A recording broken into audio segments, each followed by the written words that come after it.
Hello everyone, welcome to our Let's Play series of Planescape Torment. This is Colonel RPG as usual, and I'm very happy that you chose to join me today as we talk over here with, what's the name of that person? Guildspur. And, yeah, we're gonna learn a little bit about this place, where we're in, and all that sort of stuff. Last episode, we asked him about, well, actually, we asked him about where Morte went to, and apparently the Lord of Bones should have him somewhere. I actually don't know where that would be. You got the Marketplace, the Wrecked House, the Coffin Maker, the Upper Ward. We're gonna look for that, but first, let's continue talking with the guy. So, I can buy something here. Yeah, the game is loading the inventory screen. Don't worry. Oh, Scroll of Friends. Yeah, I got that already, didn't I? Yeah, there it is. Let's go with that. Let's see. Let's learn. Copy the spell. I have successfully learned that. I'm gonna need. Okay, I'm gonna throw away the chromatic orbs, I think, and have a couple.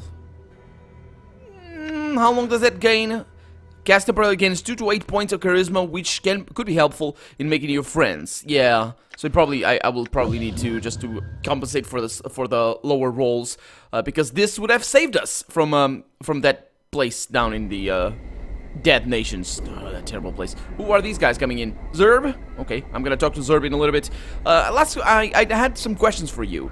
Oh, anything you want, friend. Time and words are money, so keep it snappy. So. Who are you and what do you do? I'm Guildspur, the auctioneer. At your service. I buy, I sell, I provide services and employment. Okay, what is this place? What can you tell me about this area? Why, this is the lower ward, home to the Godsmen and the Great Foundry and a host of services. What you need is what we have. Not the other way around? Sure. What can you tell me about the Godsmen? A group of people close to my heart. They say we are all our own gods, that we have potential for godliness within our spirits. From the lowest beggar to the highest king, we all nurse gods in our breasts. Who could think of something finer? Is that a question? Or wait a minute, these are the different factions of godsmen? Okay, let's start with the Harmonium. Aye, good one. A fine answer, he chuckles. Wait a minute, that was actually an answer. What about the other ones? Can you tell me about the Godsmen? The Anarchists? No, he doesn't care for that? That's weird. How about the Senates? Yeah, he doesn't really mind which one I answer. I'm pretty sure it doesn't matter. Okay. So what are you selling? Oh no, that's not what I wanted. So some questions. I'd like to sell something. Really? Just okay. Well, let's have a chat with Zerb over here. We have a lot of people to talk to. Kina, Zerb. We have Black Abishai's going around. Byron Pickett.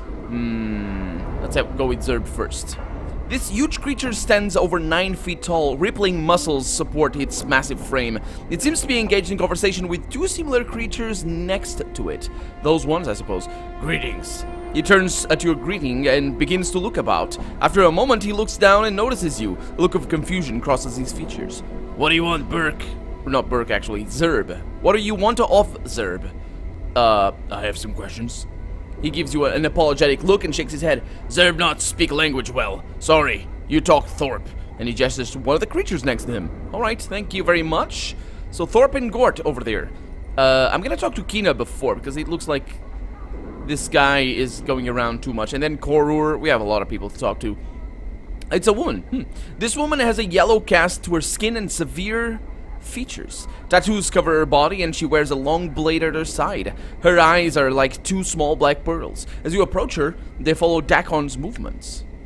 Before you reach her... Oh no, that's the narrator. Before you reach her, Dak'kon breaks in.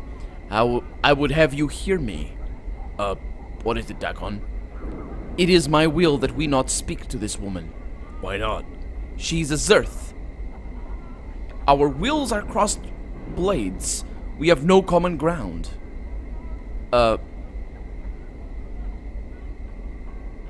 Yeah, your wish has been noted. We will speak to her anyway. As you approach, she ignores you entirely. Dak'kon gives her a slight bow, which she ignores entirely again. She loses a string of harsh words at Dak'kon, and he replies in a level tone. This only seems to infuriate her. What's going on here? Dak'kon, will you translate for me?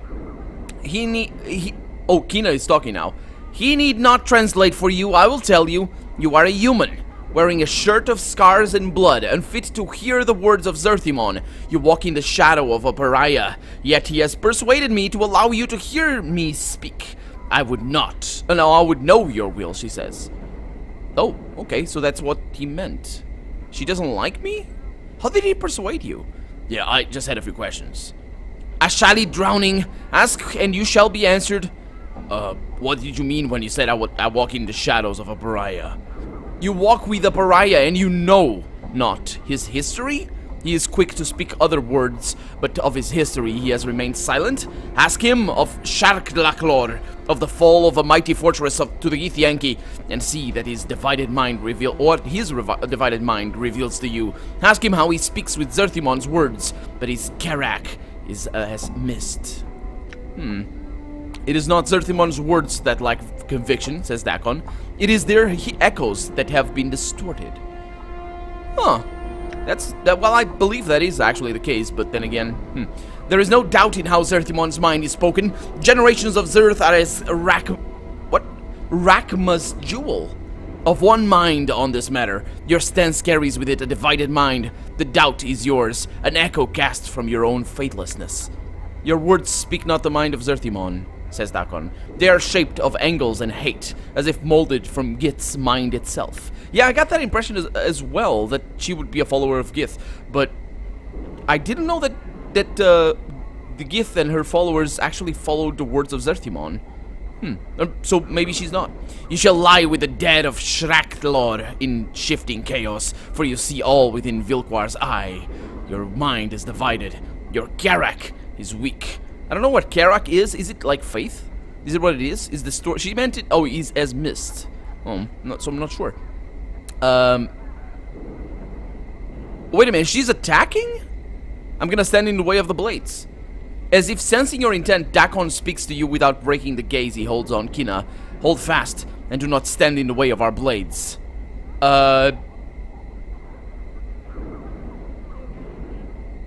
Dak'kon, I order you to stop this. Dak'kon reluctantly lowers his blade. Kina stares at him incredulously for a moment, and then a sharp grin splits her features. The truth at last. Your mind is not divided. You are a slave to this human. He speaks with an anarch's authority to you, and you listen. Your mind is cast in Gith's mold, Kina. Let's go, Dak'kon. You have lost your way, Dak'kon. Know that I hope you find your path. I pity you. Farewell. Okay, well, I guess that's the fact that she pities you is a compliment, Dak'kon. Let's go, Dak'kon. Let's go. Actually, that's something I, last episode, I think it was last episode, I was trying to figure out the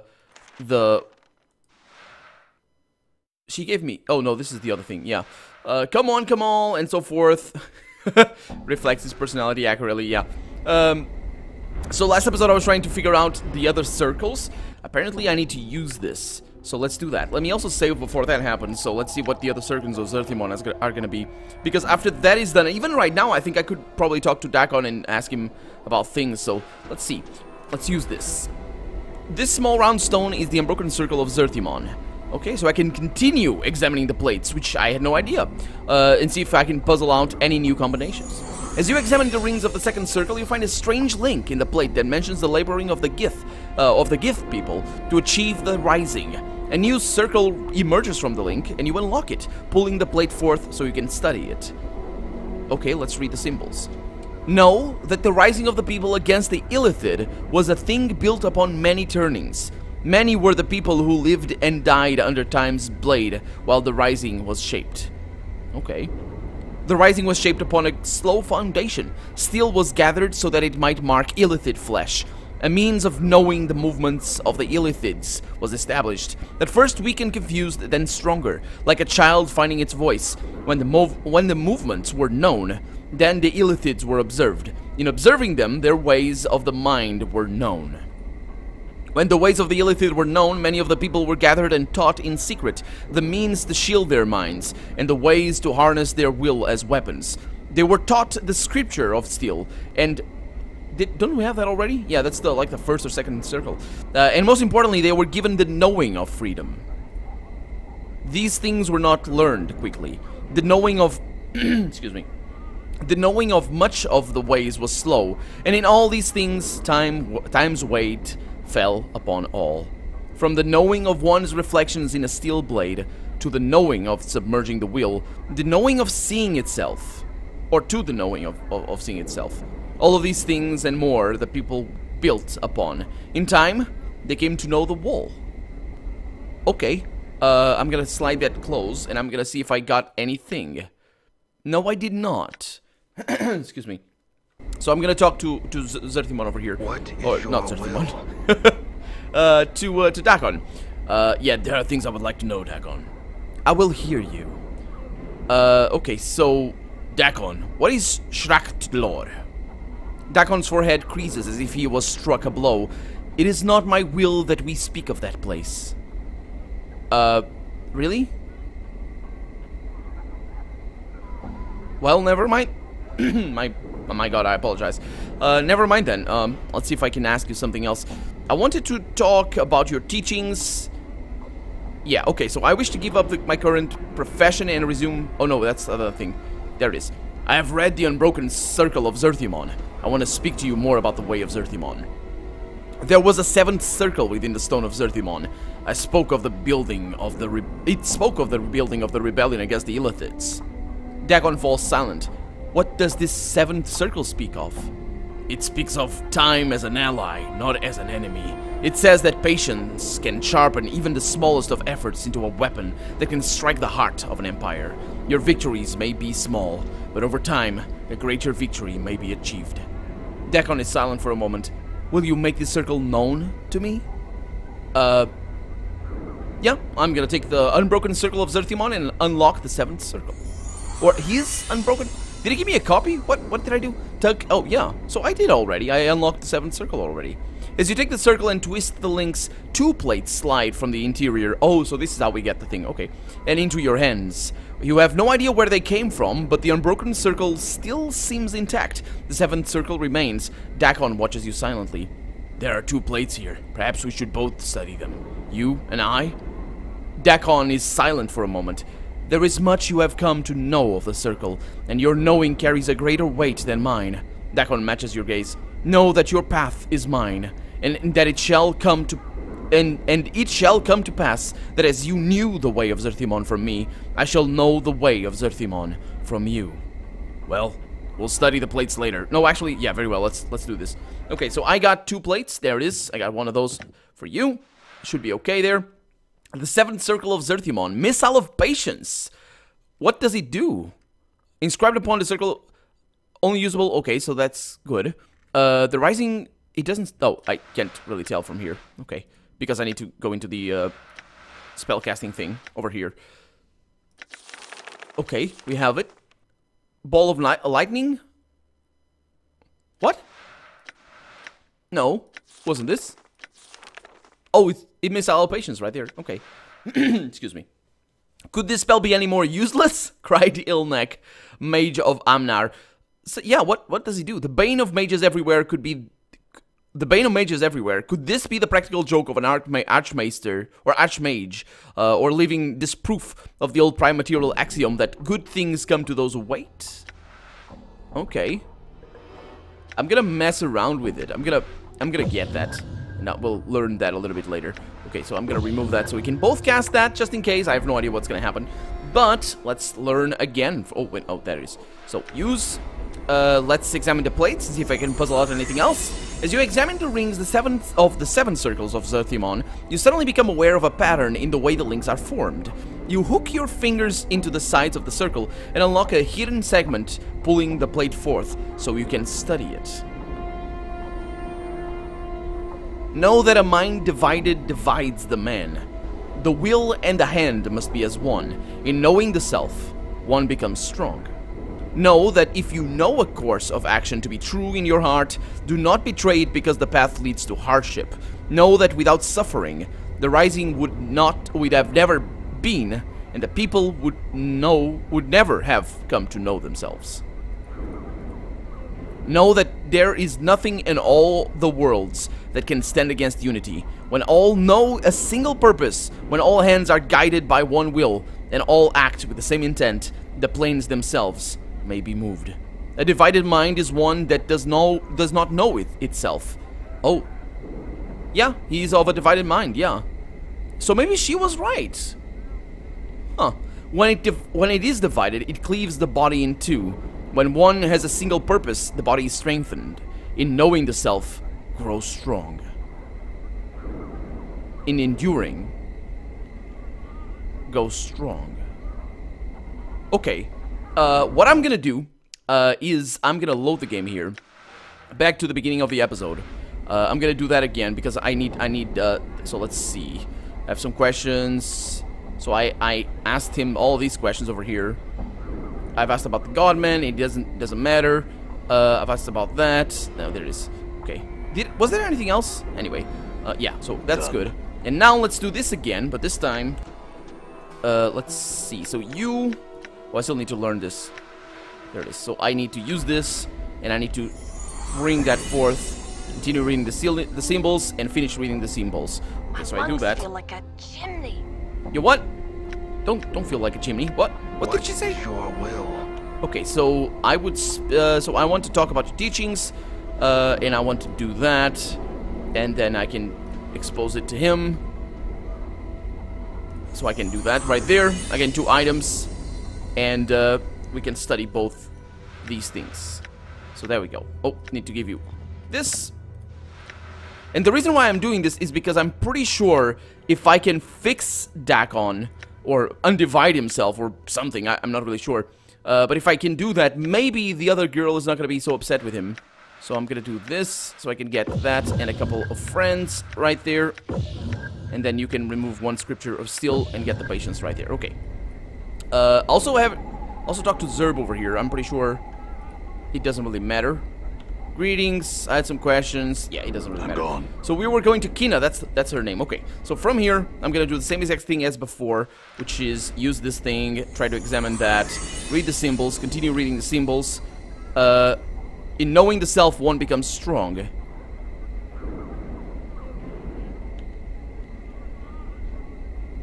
In knowing the self, grows strong. Okay. So that's what it is. So I can talk to him again.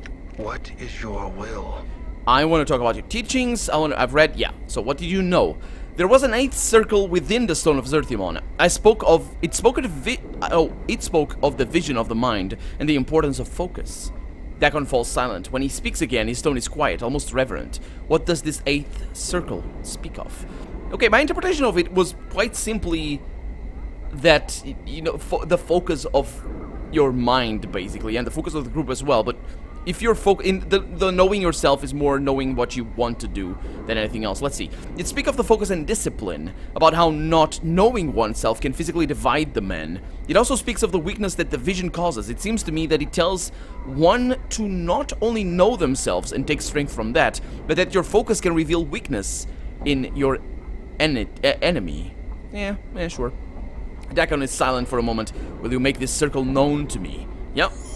And are we both getting experience, or did I just gain 20,000 right there?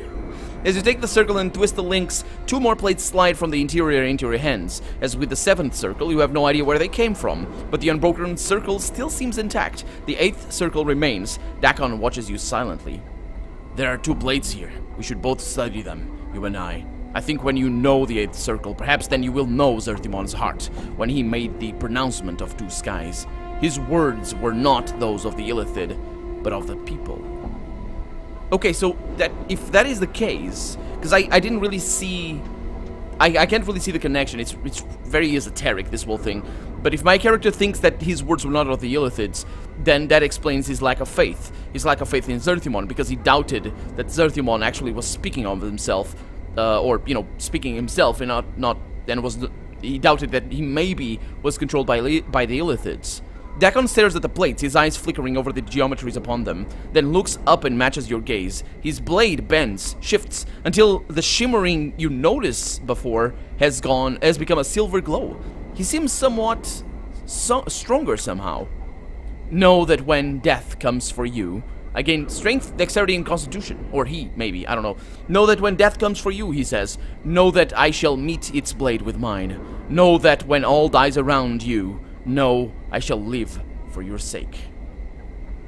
All dies around me.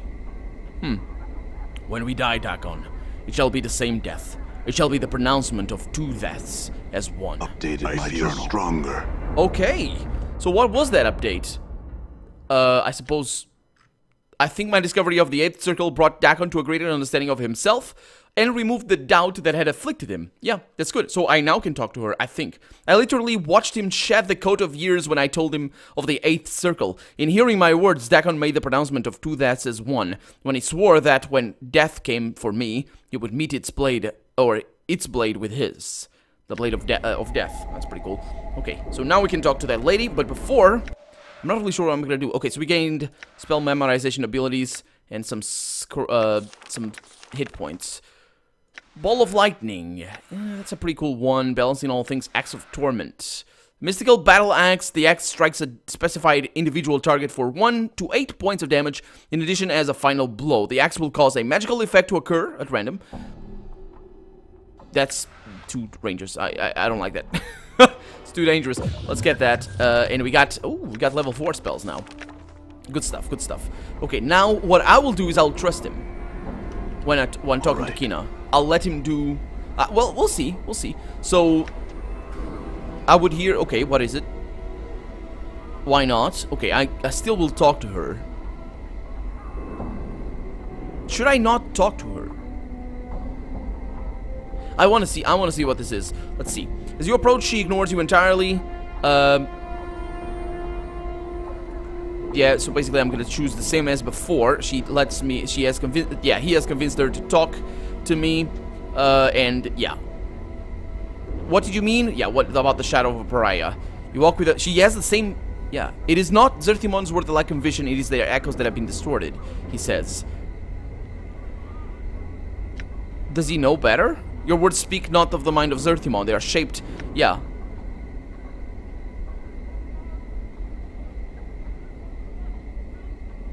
Okay, I'm gonna stand in the way of the blades. It's the same thing. It's the same thing. Let them fight then. Let's see what happens. The blades of the two fly at each other in a whirlwind of motion. Oh, wait. Oh, wait, we're actually fighting her. Well... let's kill her, I guess. It's a shame that we didn't actually get something. We just... Nah, I'm gonna do something else. I'm gonna not talk to her. He's gonna ask me not to talk to her. Why not? And then we not speak to her. Oh, no, wait a minute. No, that's not what I want. That's not what I wanted. I said then don't speak to her. That's not what I wanted. I wanted not to speak to her. So I can ask why not right there. Very well then. We will not. That's the one. You have my gratitude. Okay, so at least yeah, she's not gonna give us anything. She's just give us an interesting perspective. That is flawed of Dak'kon now. Huh. Okay, Korur. You see a middle-aged man wearing dusty clothes. He does not appear to be in the best of health. His skin is pale yellow and you see an occasional pustule along his arms. Greetings. He turns and glances at you from behind hollow eyes. His eyes narrow in suspicion as he continues to glance around. What do you want? His voice is raspy. I have some questions. He turns his attention to you. Why you bothering me for? I look for the part of a tout? You seem to be a knowledgeable individual that I can learn from. He sighs. What you be wanting to know? Who are you? He gives you a slight bow. Name's Korur. In my day, I was a pretty good warrior. He pauses and sighs. Well, them days is over but I still know a trick or two. Oh, can you teach me the way up? No. Yeah. No, I'm not gonna... Yeah, let's... So he's the fighter trainer. Okay. So I can ask more questions. Are you feeling alright? Nothing a few years of death won't cure. He coughs and looks up. There's been getting worse in the war of late. By my reckon, it should level out once the great foundry settles or a wind blows through the spire. What is with the air here? It's mostly because of all the portals. He has a coughing fit and then returns his attention to you. What do you mean? Well, it's the doors to the lower planes here letting in bad air and fumes and such from who knows what layer of the abyss. That's why this here is the lower ward. A jaunt through this area is like breathing in a mill. Salt, smoke, pipeweed, it's all yellow blankets of smoke and stinging sulfurous gas that this ward spits out. He gives you a gap-toothed smile. Pretty, eh? Yeah. You mentioned the foundry? Center of the ward, pretty much. Center of the ward, he says. Look for the stacks. Them godsmen make a bunch of things out of iron. Nothing fancy, but they work. Add to the bad air, too. Godsmen? The believers have their kip in the Great Foundry, banging and singing and chanting their balmy silliness on being powers in the next 10 upon 10 and a bunch of other 10 lifetimes. He rolls his eyes, then spits a brown mass from his mouth. Now all they do is suffer and slave and work. I slave twice as hard, and no way am I going to be any sort of power. You want me? You understand me, Burke? And he laughs hollowly. Okay. You said something about the winds earlier. Yeah, at times wind blows in from Sigil's spire, drives the smog out. He glances up and coughs. For a while. Okay. See some other questions then. What can you tell me about this ward? He looks at you like you're crazy. You clueless? Craftsman shops, warehouses, all have their kip here. He squints at you, his eyes somewhat bleary. You looking for something in particular? Yeah, actually, what's there to do around here? He studies you for a moment, then looks at you knowingly. You looking to get your iron tempered, maybe? He laughs, which breaks into coughing. And none of them places near. Might try some of the kips in the other wards, if that's what you'd be after. Excuse me? He laughs again, which breaks into an even greater fit of coughing. Sorry, Cutter, never you mind. You looking for something in particular? Yeah, I could use some jink. If you've been looking for work, then your luck's run dry, man. Little enough to go around for those who leave here. I like to buy some things. If you're looking to buy an item or two, or peddle some higher merchandise, then I would, make one's way to the open air market. He starts coughing again. Okay, so I can ask about that. I think I've been there already. So, is there anything interesting to see around here? He concentrates for a moment. Well, there's the tower. It seems to come up in the chant a lot. Tell me about the tower. Ha! And he laughs, but it soon breaks into coughing. One of the more damnable mysteries of this ward. Hear tell, it simply dumped itself in Sigil one day many years ago. No idea where it came from, how it got there, or how to get in the damn thing. Takes up space and looks like a sight. All them acid burns, weapon scars. Look like it's seen a few hundred wars, it does. Anything else comes to mind? He thinks for a moment, then shrugs. I can't think of anything of interest. Okay, it's good enough. We need to see this tower. This is not the spire, is it? This is just the tower. Yeah. I'm looking for someone named Lothar, or the Master of Bones. He looks nervous and glances about. Yeah, I've heard of him. You don't mess with him, let me tell you. His kip is a place called Bones of the Night, or some such nonsense. Where can I find this place? He frowns. Now that's dangerous, wigwag. If I were to say anything, which I'm not, I would say to keep an eye out for a gutted building here in the ward. Mayhap you would find something there, eh? He glares at you. But you never heard such a thing from me, eh? Yep. I got a hiccup, sorry. I had some other questions. Well, I guess that's that. Thank you. I must be going. Farewell.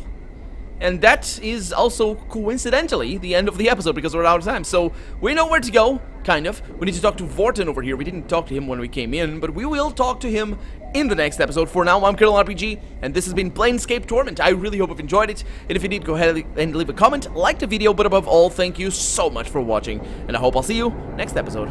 Bye-bye.